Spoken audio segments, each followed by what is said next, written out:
Hello and welcome to Listening and Speaking Level 3. Congratulations, you're at the top level of ESL. And after this, you're on into whatever major you're going into, or if you're just doing ESL just to improve your English, this is the last class. So congratulations on making this far. I'm really looking forward to getting to know you this semester. And yeah, the move online, which took place a few semesters ago, when it happened, a lot of people were unsure how that was going to work with ESL and how all that was going to play out. And it has been a wonderful experience. I've actually had some students say that they've gotten to know their classmates more through online class than they did in the classrooms, just because of the different interactions and things throughout the week as well. And people have really enjoyed it. Yes, people enjoy the classroom-based class, but they both have their advantages and their disadvantages as well. And we're learning to overcome some of those disadvantages to really take advantage of the advantages that we do have here. So I'm looking forward to teaming with you. For the class, there will be some parts will be in class and we'll have a live call, we'll all be on, and some parts will be via video. So some of the things that we normally would have done in the classroom will get to be moved into a video format so that you can watch it on your own time. One, because I know you're busy sitting in class, and those attention spans, sitting in class for 2.5 hours or 2 hours or whatever it may be, that's a long time to really listen, especially if you have several classes each day to try to soak that in. So some of that will be moved over into video, and I've had students that are really hardworking that want to do well, that have really enjoyed the video for a reason they hadn't even thought of. They get to watch it again, or maybe just a short part of it to practice pronunciation or imitate something. And so that's had some advantages that I never even really thought of. For those of you who do miss that community, the chance to talk with your friends, to talk with your classmates, to talk with your instructors, we will be having ways throughout the week that we will be having conversation. It'll be a little different in that you can do it in your own time. So if you're busy from here to here when other people in your class are free, that's okay. We'll be chatting in ways that work around your schedule. So if you're busy, we all are, we'll make it work. Now it will take hard work. It will take developing some new habits, but we'll do it together. We will be using a variety of types of technology. And if you haven't contacted me, or if you haven't seen that list, I sent it out. If you haven't seen that list yet, let me know and we'll get that to you so that you can get the apps installed and get things working so that it'll all be set so that hopefully before the semester even starts, but if not, very quickly at the beginning of the semester, we'll get you up and running to use the different technologies that we'll be using in class. A little bit about myself. One, my name is Rob, and you are Rob Gall, and you are welcome to just call me Rob. Now, I know in some cultures that may be difficult. If it's easier for you, you can say Mr. Rob or Mr. Gall, but just Rob is fine. And if that's a problem, let me know and we'll figure it out. But I think most students have been fine with just saying Rob. As far as a little bit about myself on teaching, I did teach middle school English for a brief time before moving to China. And then in China, I taught at the college level. I taught at the doctorate level, students they were very hardworking. They were preparing to go abroad. And I told them, it's like, I don't even need to show up for class. You guys will work hard, whether there's a teacher there or not. And that's some of you.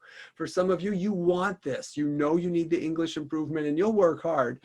Some of you might not. You might be like, you know what? I went through high school here or whatever. I don't really need the English, but I need to take the class. Let me know where you are. We're a team to get you from where you are to where you want to be, and perhaps hopefully a little further than you want to be, to improve and get some details and to really help you improve your English. And then I did teach some elementary English as well, ESL. That was wonderful. It was really fun. I had little kids. That was great.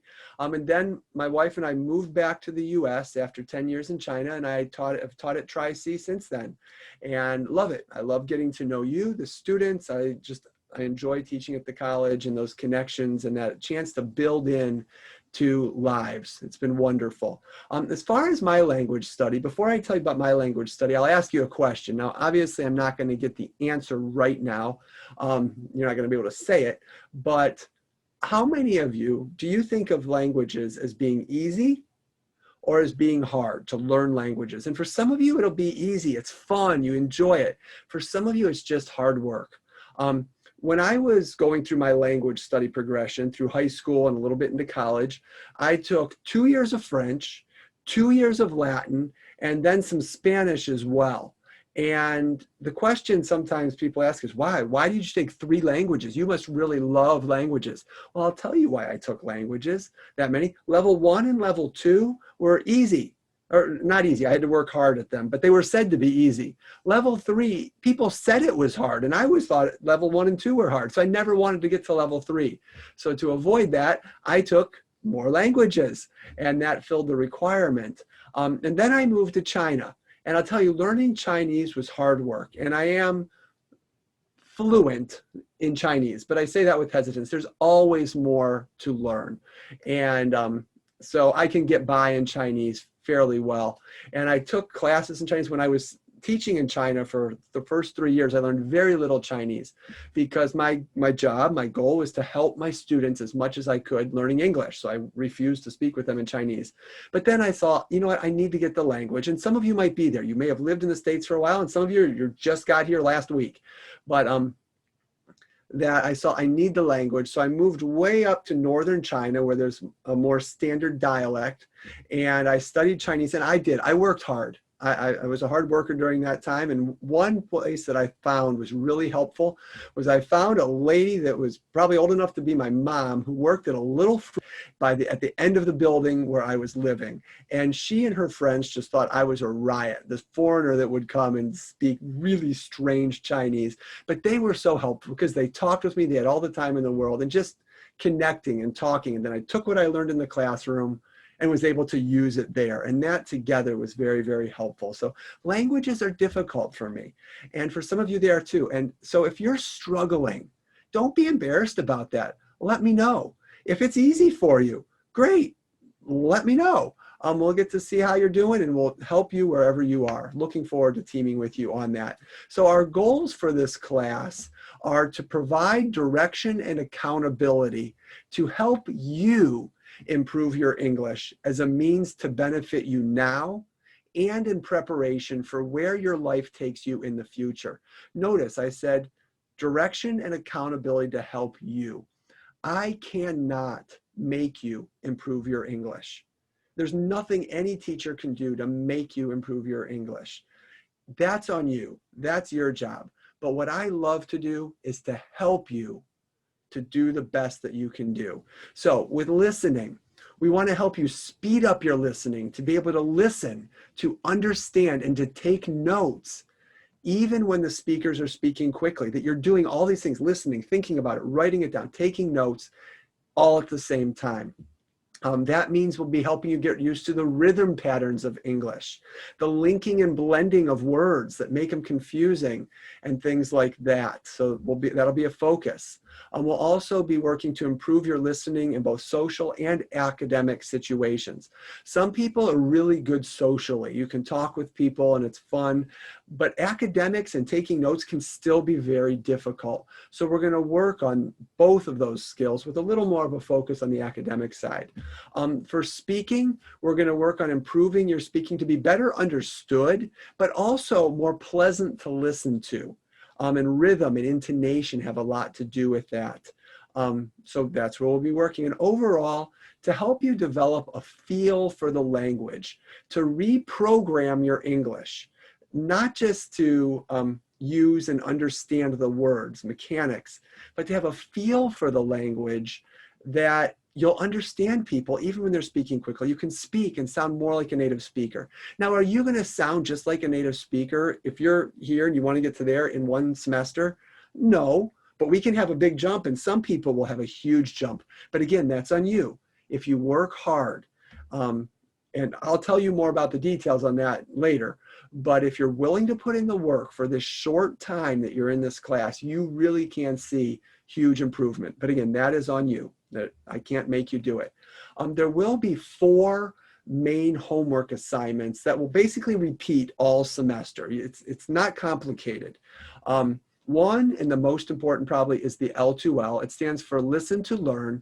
And what that is you're going to be listening to sound files and imitating them again and again and again. And there's another video, and we'll be talking to introduce that more. The next one is note taking. And that's where, again, you're going to be listening, thinking about it, and writing your notes all at the same time. You're not going to be pausing them. You can't stop them. A lot of times you can't listen again. You get one try. And how to do that all quickly. The next one is classmate conversation. And that is where the relationships are built. And a lot of people just love this. And that's where you'll be in small groups of 3, 4, 5, sometimes 6, depending, but usually small groups. And that's just a chat time to talk with your classmates throughout the week, every day or most days throughout the week, to be having that conversation. A lot of times it's not academic. There's no academic goal, but it's to talk, and you can ask questions. And the students have loved this. And we'll, again, talk more about all these in detail later. And the fourth one is videos. Now this one is new. I didn't have a lot of videos in the classroom-based class because we did it in class more. But the goal that I have is to end class early. And so part of that is to have these videos, and they will be assigning different things. They'll be teaching different parts.